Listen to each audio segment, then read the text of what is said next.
Ya, mari kita doain semoga orang tua Resti ya tadi. Semoga Allah beri kesembuhan dan yang hadir hari ini semoga Allah mudahkan dalam menuntut ilmunya. Amin. Berdoa mulai. Selesai. Anak-anak, di sini Ibu punya film. Film apa itu, Bu? Tapi sebelum nonton film kayaknya ini kurang rapi. Coba yang di belakang maju ke depan, yang bajunya mirip-mirip teman. Yang bajunya benar-benar keren, kerudungnya yang mengsong-mengsong. Rapinya juga. Kayaknya Ibu lihat-lihat pada ngantuk ya? Iya, Bu, kita tuh ngantuk.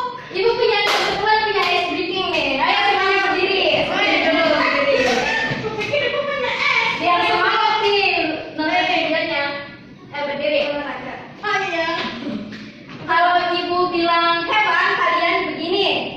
Ini. Kalau Ibu bilang sayuran, gini. Oke. Kalau Ibu bilang buah-buahan, kalian gini. Oh gini. Hebat sayuran. Hewan. Hewan. Iya. Hewan sayuran Buah-buahan. buah. Oke. Iya. Mulai, fokus. Hol. Ya, sayuran ya. Apel. Iya, benar. Ayam. Loma.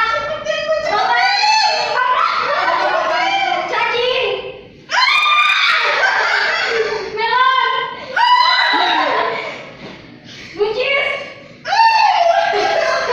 Yang fokus. 1, 2, 3. Capek. Ayo, capek mana capek? Apel. Cacing. Jeruk.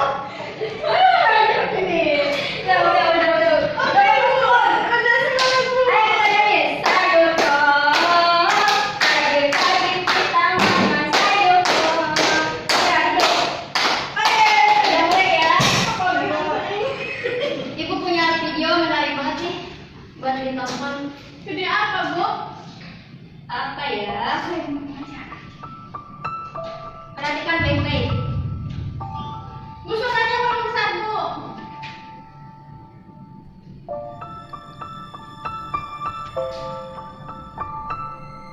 Aduh, suaranya gimana ini ya? Kita lihat videonya. Lihat videonya aja.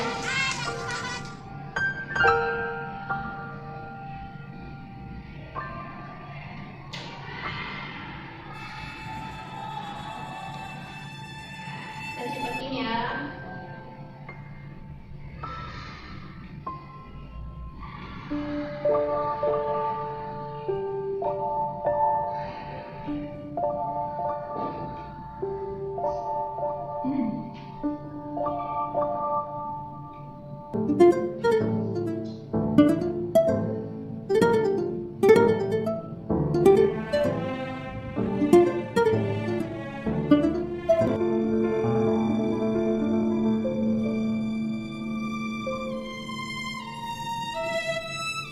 Bapak beli nasi, makan dulu.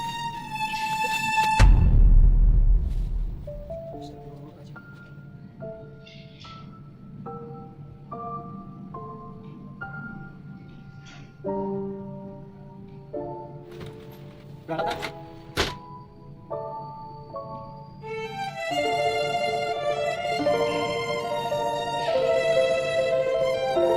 Sampai sini udah ada yang ngerti maksud dari film ini? Ada yang bisa menyimpulkan?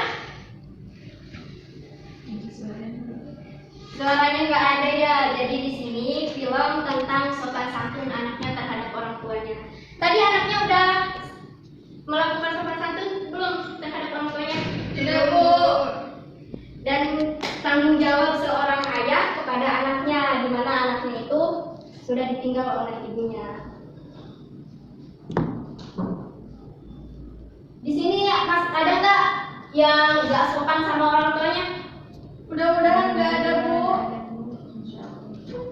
Baik, pertemuan selanjutnya kita udah belajar tentang sejarah dunia Al-Quran yang dibahas oleh guru Pak Sambudi ya.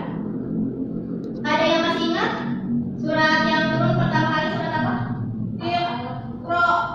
Surat Al-Alaq. Ayat berapa? Ayat 1 sampai 5. Iya benar.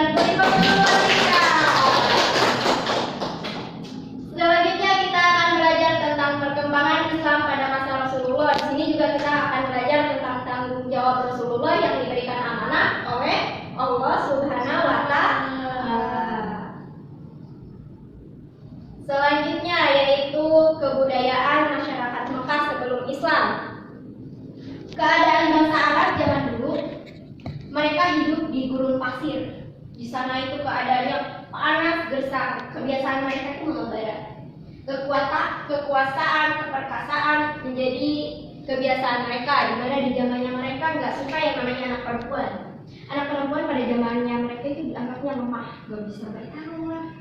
Dan sesuatu aib yang sangat besar jika di keluarga mereka itu nggak punya anak laki-laki. Zamannya mereka perempuan diremehkan. Zaman sekarang kalian mau diremehkan? Tidak, Bu. Nggak boleh diremehkan. Sekarang kan udah negara kita udah negara berkembang ya, jadi wanita juga harus sekolah. Selanjutnya yaitu keyakinan zaman bangsa Arab Jahiliyah. Di zamannya mereka masih banyak yang namanya nyembah jin. Di sini ada yang masih nyembah jin? Neneknya atau keluarganya masih nyembah jin? Ada mungkin, Bu. Ada juga yang mengingkari Sang Pencipta. Di sini ada yang mengingkari Sang Pencipta. Adapun di sini kebudayaan masa jahiliyah itu ada yang negatif, tetapi bukan hanya negatif saja, ada juga positifnya. Sima, tolong sebutkan yang negatif apa saja pada zaman jahiliyah. Berjudi. Waduh, berjudi nggak kamu? Iya, tidak, Bu. Saya tidak berjudi. Apa lagi? Mabuk-mabukan. Mabuk-mabukan, Perbudakan. perbudakan, ya benar banget. Terus menyembah menyembah berhala. Yang positifnya Nanda Marida silakan. Apa saja sih yang kita ambil positifnya dari kebudayaan jahiliyah zaman dahulu? Itu Rizka. Ananda Rizka. Berdagang, menghormati tamu, menepati janji, bersyair. Iya, tepuk tangan buat Rizka. Benar banget. Jadi zaman jahiliyah dulu bukan cuma negatifnya, mereka bukan cuma tiap hari berjudi, menyembah berhala, ataupun mabuk-mabukan, perbudakan. Mereka juga ada sisi positifnya. Itu mereka suka berdagang. Ketika ada tamu yang datang ke wilayah mereka jamu dengan baik, ya. Selanjutnya kita akan bahas tentang strategi dakwah Rasulullah periode Mekah. Adapun di sini ada dibagi dua. Apa saja, Rizka? Sembunyi-sembunyi dan terang-terangan. Iya, baik. Di sini Ibu akan membagikan dua kelompok.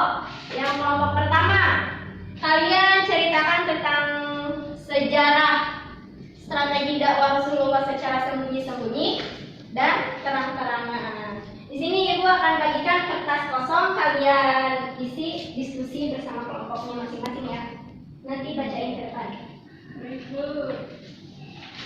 Ibu kasih waktu 2 menit ya, jangan lama-lama.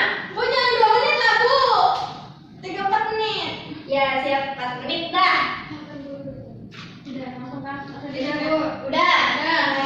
Boleh kelompok satu silakan maju ke depan, bacakan di depan. Oke.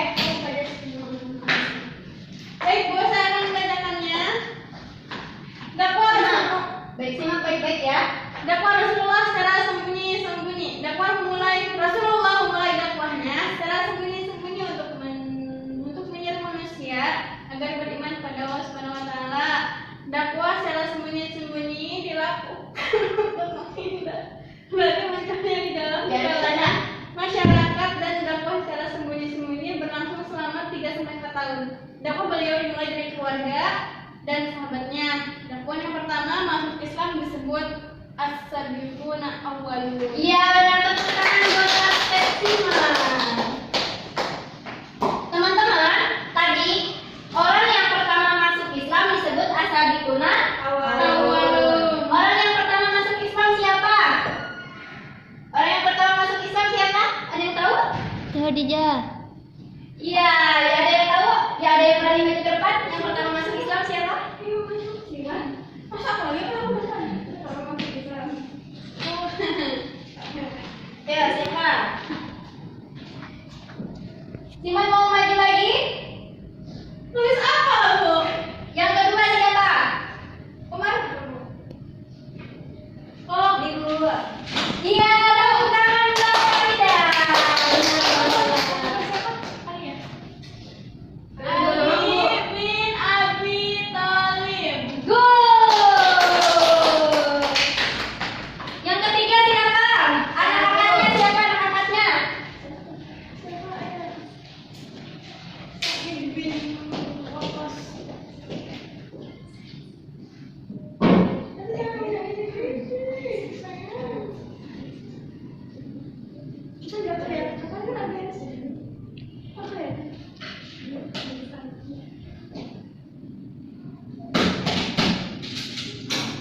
Yang kedua Zaid bin Tiga. Yang keempat ada yang tahu sahabatnya? Abu Sahabatnya Bakar. siapa? Abu Bakar. Abu Bakar. Yang kelima, pengasuh beliau sejak masa kecil. Yang masuk Islam siapa? Ummu Kulsum. Ummu Aiman, Ummu Kulsum. Adapun di sini yang melalui Abu Bakar masuk Islam siapa? Ada siapa aja? Ada Utsman bin Utsman bin Affan, Jubair bin Awam, dan lain-lain masih banyak ya. Adapun di sini tadi kelompok 2 belum ini ya, belum presentasi. Ayo maju kelompok 2 dulu. Ayo beri pas dulu buat kelompok 2. Maju. Adapun dakwah Rasulullah secara terang-terangan. Pada dakwah terang-terangan Allah Subhanahu wa taala menurunkan surat Al-Hijr ayat 94 yang berisi perintah agar Rasulullah dakwah secara terang-terangan. Dakwah ini membuat tokoh Bani Gifar yang tinggal di barat Laut Merah menyatakan diri masuk Islam, dan sejak itulah banyak orang yang masuk Islam. Keberhasilan Rasulullah SAW dalam berdakwah mendorong kaum kafir Quraisy melancarkan tindakan kekerasannya terhadap Rasulullah dan pengikutnya. Suatu ketika Rasulullah SAW melakukan dakwah secara Tadi ya, jangan sampai. dengan memanggil suatu suku yang ada di sekitar Mekah. Setelah peristiwa di Bukit Safar, para pemimpin Quraisy beraksi menyatukan tindakan kekerasan terhadap orang yang masuk Islam seperti Bilal bin Rabah, Amir bin Fuhairah, At-Tamimi, Ummu Ubais, dan anaknya Al-Mumayyah Zimira disiksa hingga matanya buta. Tetapi tekanan ini tidak membuat Islam dijauhi, sebaliknya umat Islam semakin bertambah. Wow, hebat banget. Kalian pokoknya hebat banget pokoknya. Di sini kalian kalau disiksa kayak gitu ada yang pindah agama nggak? Tidak, kalau Dibayar 100 juta ada yang mau pindah agama nggak? Nggak mau. Jangan ya, dia disiksa sampai ada yang mati, ada yang sampai buta, dihukumi sampai habis-habisan. Tetap pertahanin agama Islam. Adapun di sini pas Rasulullah dakwah terang-terangan, Allah menurunkan surat Al-Hijr ayat 9. Siman silakan dibaca. Bismillahirrahmanirrahim. Inna nahnu nazzalna dzikra wa inna lahu lahafizun. Artinya, Rizka. Sesungguhnya kamilah yang menurunkan Al-Quran, dan sesungguhnya kami benar-benar memeliharanya. Iya, jadi sebelum Rasulullah melakukan dakwah secara sembunyi-sembunyi berapa tahun sih? Ada yang tahu? Berapa tahun? 3 sampai 4 tahun. Di rumah sahabatnya yang bernama siapa? Arkam. Nanti kalian ini ya, ibu kasih tugas nih, sepertinya ada yang belum tahu ini. Adapun di sini selanjutnya kita akan bahas tentang peristiwa penting dalam dakwah Rasulullah. Rizka tolong bacain peristiwa pentingnya apa saja? Peristiwa penting dalam dakwah Rasulullah SAW ke Mekah. Siksaan terhadap kaum muslimin bermula pada tahun keempat kenabian. Seiring berjalannya waktu, kaum kafir Quraisy semakin gencar melakukan penyiksaan dan memuncak hingga pada tahun kelima kenabian. Adapun beberapa peristiwa yang penting juga terjadi selama Rasulullah SAW berdakwah di Mekah. 1. Hijrah ke Habasyah. 2. Umur Hudni. 3. Isra Mi'raj. 4. Hijrah ke Yatsrib. Ya, jadi banyak banget di sini peristiwa-peristiwa penting dalam dakwah Rasulullah. Ada pada saat hijrah ke Habasyah, pada saat Amul Huzni, Isra Mi'raj, dan hijrah ke Yatsrib. Berhubung ini waktunya udah mau habis, ada yang tahu di sini hijrah ke Habasyah itu apa saja? Ya, di sini ibu akan ngasih tugas ya kepada kalian. Kelompok 1, tugasnya kalian membuat analisis tentang bagaimana sih hijrah ke Habasyah. Kelompok 2, bagaimana hijrah ke Yatsrib. Nanti besok kita presentasikan bareng-bareng ya. Baik, Bu. Ada yang bisa menyimpulkan materi pembelajaran kita hari ini?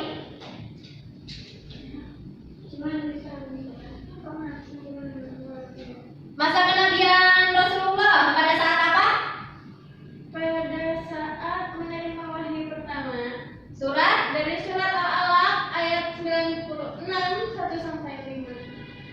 Sedangkan Masa kerasulan yakni sejak Rasulullah SAW menerima wahyu Quran surat Al-Mudaththir ayat 74 surat 74 ayat 1 sampai 7. Ya, baik. Jadi ibu simpulkannya. Jadi pembelajaran hari ini kita dari awal sampai akhir kita ngebahas tentang tanggung jawab Rasulullah yang dikasih amanah seperti dalam surat Al-Alaq itu kayak Iqra, bacalah. Jadi dia suruh berdakwah. Di mana di situ disebut masa kenabian. Sedangkan yang tadi dakwah secara terang-terangan yang turun surat Al-Mudaththir ayat 1 sampai 7 itulah disebut namanya masa kerasulan Rasulullah. Tugasnya ada yang kurang? Sudah Bu. Sudah. Kurang banyak. Ya baik teman-teman, ada yang ingin bertanya? Materi hari ini? Udah pada lapar ya? Iya Bu. Waktunya istirahat. 2 menit lagi jam Ibu udah habis. Ya baik. Untuk ketua kelas silakan ditutup pembelajaran hari ini. Baiklah, kita tutup pembelajaran hari ini. Semoga bermanfaat. Mari kita mengucapkan hamdalah. Amin.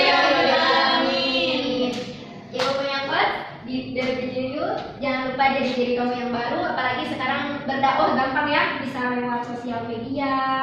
Gampang sekarang, nggak zaman dulu. Beliau dakwah dipukulin. Ada di sini ada yang dakwah dipukulin sampai meninggal.